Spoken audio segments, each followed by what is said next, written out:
بسم اللہ الرحمن الرحیم صلی اللہ علیہ وسلم دی بارگاہ وچ حضرت قتادہ بن نعمان وقد سأل وہاں دی ہے حضرت سیدنا قتادہ بن نعمان دے چہرے تے آپ دی اکھ وہاں دی تو کیا مراد ہے سبحان اکھ اپنے چاہ تے کھڑے اکھ دا آنا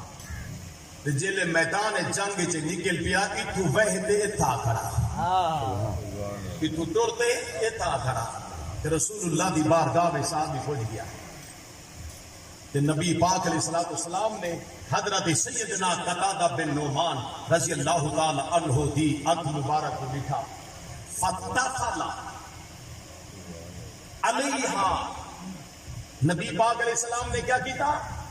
لعاب دہن انہیں چاہتے اتھا لایا جڑا اکھ دا آنا مبارک بہرا اوپو حضور لا دے اتھائی جا جوڑیا اکھ دا نکلیا ہویا آنا اتھائی رسول اللہ نے جوڑ دیتا لیکن یہ دیکھ رہے آیا کتا صحابی کیا کتی آیا صحابی غرض کیا ہے صحابی دی صحابی دی این مشکل دا حل کتا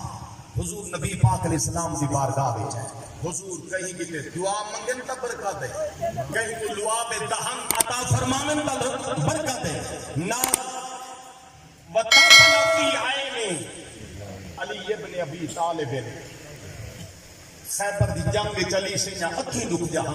نبی پاک علیہ السلام نے اوتھی لعاب لایا ہا دکھ جا اکھی علی سینا نبی سے لعاب دہن دے بعد درست تھی گیا ہم تے نال علی سے کیا فرمائیں انہوں قتادہ بن نعمان بھی چھوڑی انہوں علی سینا دکھا اکھی سکھیا تھیا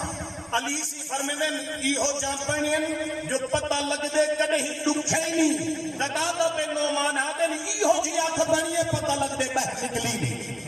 یہ حضور کا برکت ہے یعنی سرکار دو عالم صلی اللہ علیہ وسلم دی پاک ذات دے اے باب برکات ہے اے باب سرکار دے کریم جی میں غار سور دے اندر ہے تعارف غار سور نا ہیرا وچ تے قرآن شریف دا نزول ہے سور وچ ترے رات رسول اللہ دا صدیق اکبر دے کٹھے قیام ہے جیتا ذکر قرآن دے ثانی اسمین دو ما فی الغار ان یقول لصاحبہ لا تحزن ان اللہ معنا میرے آقا نبی پاک علیہ السلام کی ذات نے کیا کرم فرمایا صدیق اکبر کو نانگ ڈنگے قدم دے